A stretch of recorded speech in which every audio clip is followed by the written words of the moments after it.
Joyce Frischman, creator of Carousel. Today, I'm your host and happy to introduce you to someone I admire.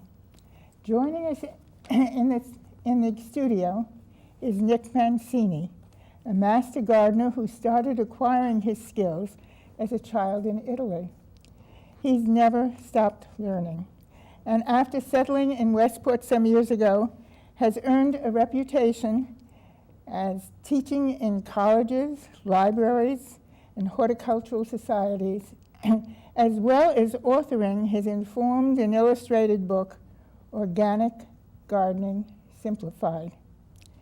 We're going to talk today about Nick's strategies through the seasons and how he gets the most out of the gardening year.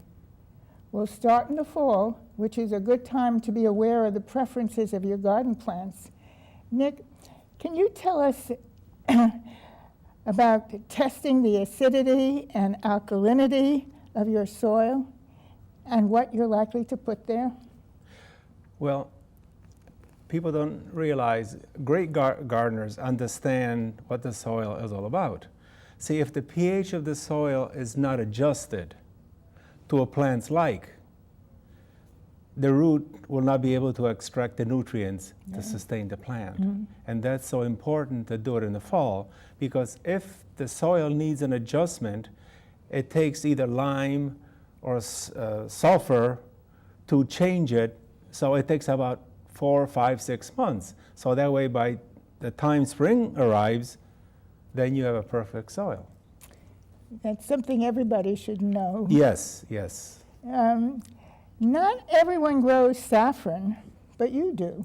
Yes, I do, because as you know, saffron is one of the most expensive spices today in the world, and I like risotto, and if you don't put saffron in risotto, it's like not putting salt or pepper. And this little corm, which means a bulb, flowers in the fall. In fact, I just got finished harvesting it last week. So it's a fall crocus that you extract the filaments. See, because this crocus has 6 filaments, 3 females and 3 males. So you take the females and you dry it, and that's what saffron is. It's the reddish color filaments.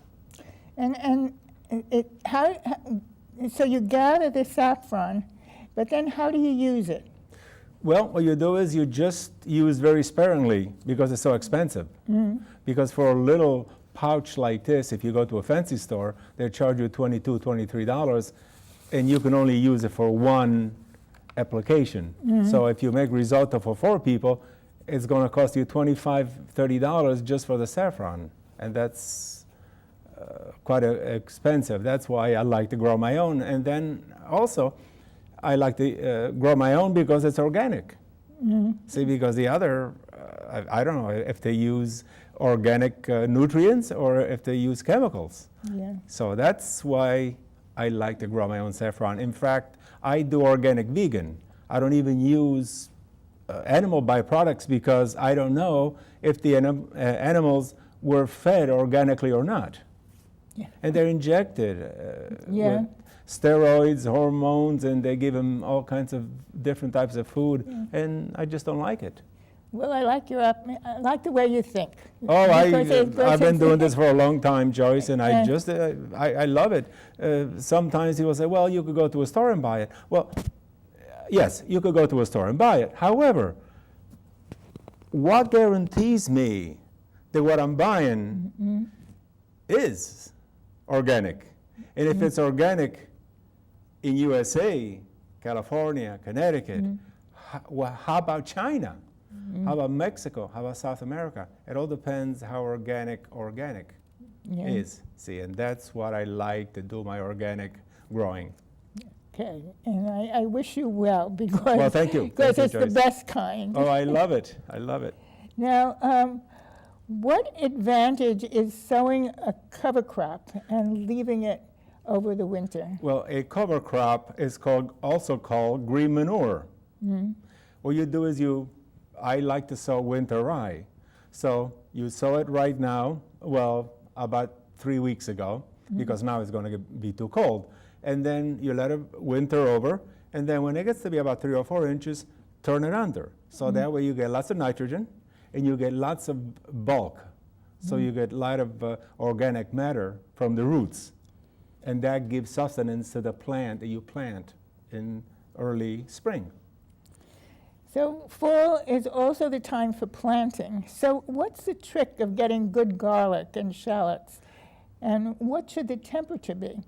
Well, it really doesn't make that much difference. I like to plant my garlic the last week of October, first week of November. I like to use my own seeds because I grew my garlic that I have from little seeds. So the first year, they are just like a marble. The second year, they're a little bit bigger, and they develop cloves. And the third year, I get the nice garlic that's about 2.5 to 3.5 ounces. And with garlic, you have to understand is that when you buy garlic, sometimes it's diseased. So the best thing to do is to put it 1 tablespoon of baking soda with 1 quart of the chlorinated water, and just let it stay for 3 or 4 hours. And that, if the garlic is diseased, that helps it a little bit. And you have wonderful pictures. And do you suppose we could see some pictures about this right now? Of course. It will give you a chance to tell us Yes. what each picture What I is grow. of. Sure.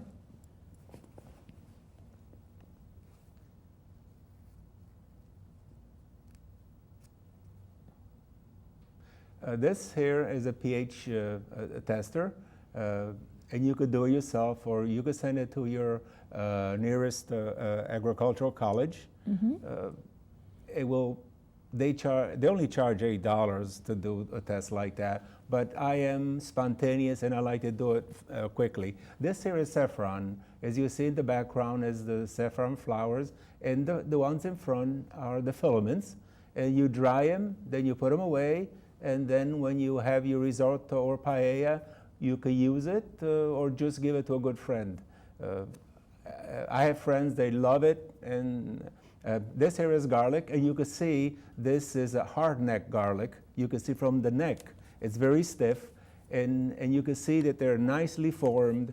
So you want the best seed to plant. And these are nice and white, because if they're too purplish, then that means they're immature. And these are shallots. I love shallots. And shallots now, 1 shallot makes about 5 or 6. And they grow above ground, and they are great. It's like an onion, but it's a little bit milder, and I enjoy it much more than an onion. So, and this here is the ryegrass that I plant. The problem with the ryegrass is that you have to cover it, otherwise the sparrows and the mourning doves and all the little rascals, they love it. So, but we have to share and share alike, and that's part of our organic gardening, I think. So that's why this here is winter gardening. This is my winter. I have this one is my biggest one, and then I have 3 or 4 small ones, and I have lettuce all winter long, and we have lettuce every night. So I love lettuce, and it's a cold frame, and it does quite well. Now, if you have fruit trees, you have to spray fruit trees. And what you do is you get yourself a nice 4-gallon backpack and gives it a good spraying, because if you get a cheap one, the nozzle always clogs up. So the best thing to do is spend a little bit more at the beginning, but then you have a good sprayer. You have it for a longer Yes. time. Yes. This here now, this is also a cold frame, and we have to realize that a cold frame, even in the winter, if the cold frame is closed, that the sun is too strong and it will bake what's inside. So you have to do it every morning when the sun comes up. Just put a prop notch. Over here, what we're doing is these are my espalier apples, and I have to trim them every dormant season. I do it like in January or February. Sometimes March is a little bit too late, unless they're apricots and stuff like that. But then the next thing is to start your own seeds. Get your seeds from a reputable. I like to collect my own seeds from heirlooms, but if you don't have your own heirlooms, then what you do is get your seeds from a good company and start growing your own. And then you collect seeds from your own plants. I like to use either peanut meal, I like alfalfa meal, and I like soybean meal. I used to use also cottonseed meal, but cottonseed meal, the cotton is heavily sprayed, and I'm afraid there's too much toxins in it for me. But this is one of the first crops, peas and lettuce and beets and all kinds of things. Spinach, they could be grown in the spring. I plant all mine St. Patty's Day, the 17th of March every year. And after that, then you have to start with your summer crop. See, once one crop is done, then you go into another crop. Like these are French melons, and they do quite well. And then after this, then you replant where these were, and that's how you get lots and lots and lots of good produce, yes. I use a lot of rainwater. This is a rain barrel, and I put seaweed in there, and I use the water to water my plants because it has lots of properties, and it's good as a foliar spray, or I could also use it as a regular drenching. Make sure that when your plants begin to set flower and fruit, to side dress it. Put a nice round about 2 or 3 inches away from the plant and put some good fertilizer. Otherwise, the plant, it will not sustain the plant. So make sure that you have enough. Then you have to watch. This is a beet leaf, and this is a circumspora. But this also could be treated very, very easily by just using copper. Just spray some copper on it, and it prevents it. So that way, if you want beet tops, then you have the beet tops. Tomatoes, if you have a tomato plant that's not yielding over 30 pounds of tomatoes, you're not doing it right. Because, oh, sure, oh, yes. And then at the end of the year, what you do is you cut it on the bottom, and you hang it upside down, and you have it until the first of the year. We had it one year, I think it was in Valentine's Day. So all these little tricks of the trade help. And, yes. and you must have a wonderful. Oh, I love it because it's fun for me, and I just enjoy it. And the food is healthy and you can't beat delicious. it. Yes. See, because when you grow your own stuff and then you buy, you could almost smell it that it's not organic. Okay, now, how do you protect less hardy plants? In the winter when the weather gets cold, are you still working outdoors? Well, today, I was protecting my fig tree. What I do is I build a house around the fig tree. And I put 1-inch styrofoam, and then I put a tarp over it. Then I have an escape route. I have a pipe on the bottom, a pipe on top. In case it gets very hot during the day, I just open it up and all the heat. See, because what happens is if the heat and the humidity doesn't escape, then if it freezes at night, it's going to kill your plant with the mold. Oh. So these are, and the other day I was put my cold frame together. And that's what I do. I use the cheapest thing, what I could find in the dump and dumpsters. Because that's what organic gardening is all about. It's to save whatever we have. I mean, it's no sense of me buying something very expensive because plants don't care. They're not prejudiced. They're not. They just They'll get want. by. Yeah. Of course. You just have to give them what they need. That's it. So I mean, gardening is not very difficult once you get the concept. And once you get the concept, it's like riding a bicycle. Then you have it. Yeah. Well, spraying is one way to keep them healthy.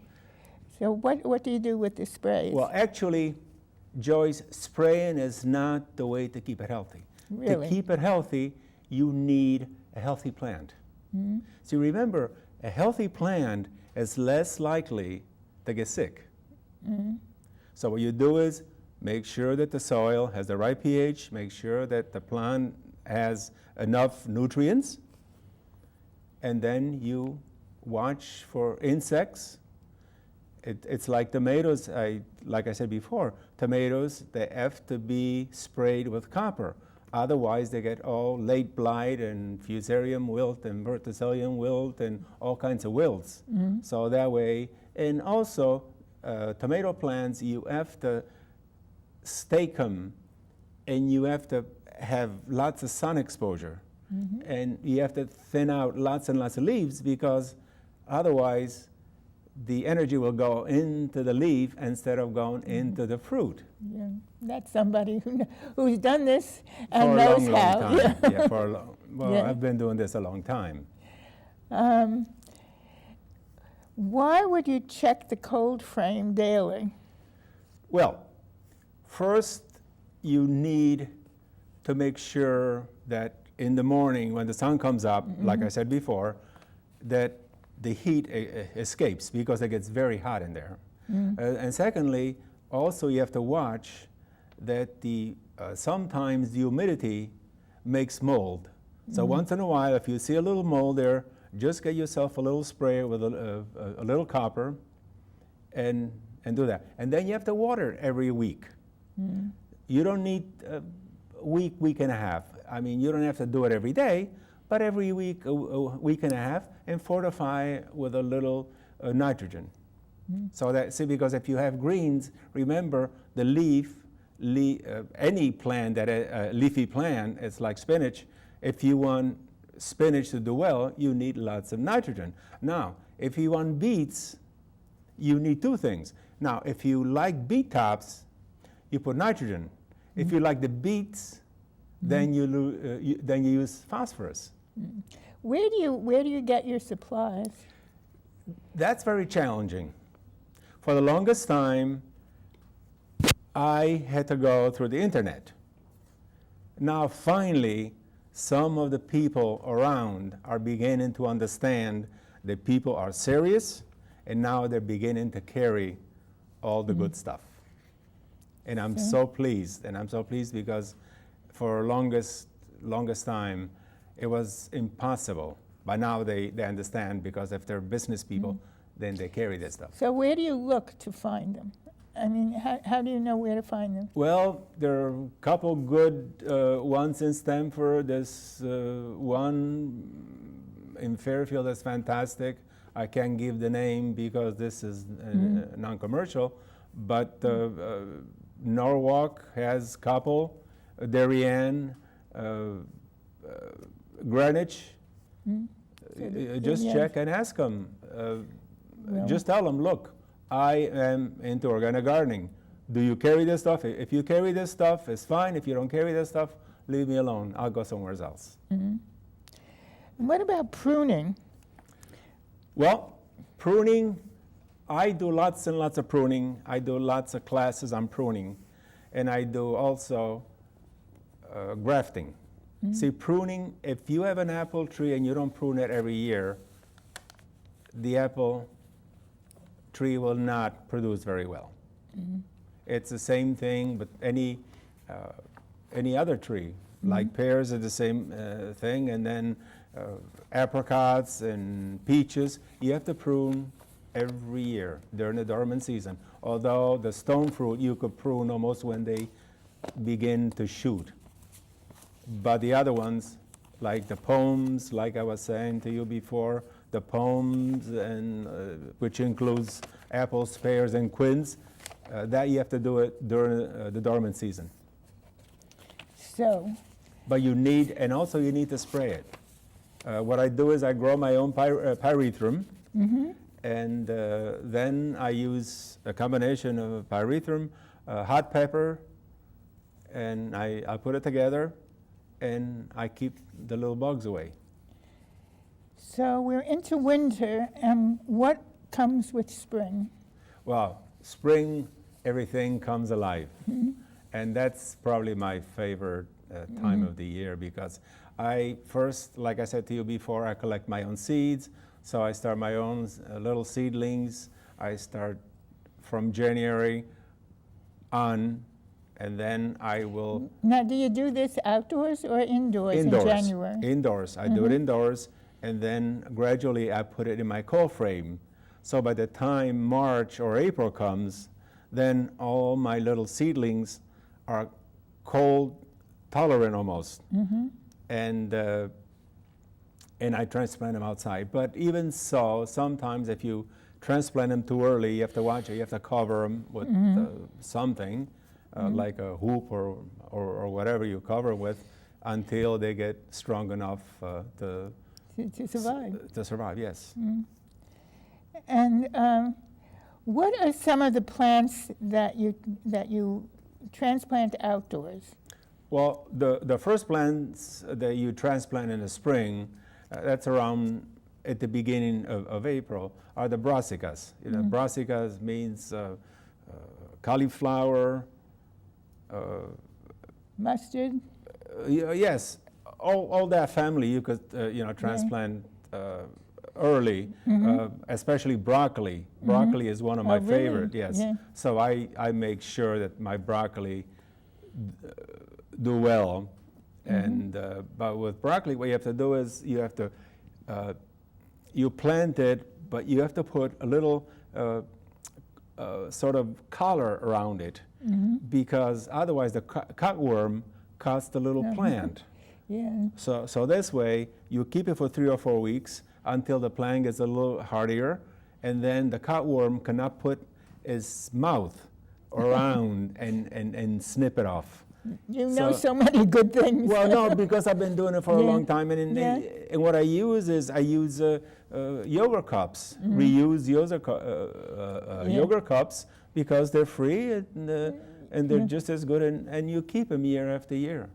I mean, it's no sense of you going and buying anything new. See, that's what I tell people. Once you get into it, then you don't want to buy. See, because when you buy plants from someone else, there's a chance that these plants are infected with something or another, and it will bring it to your garden.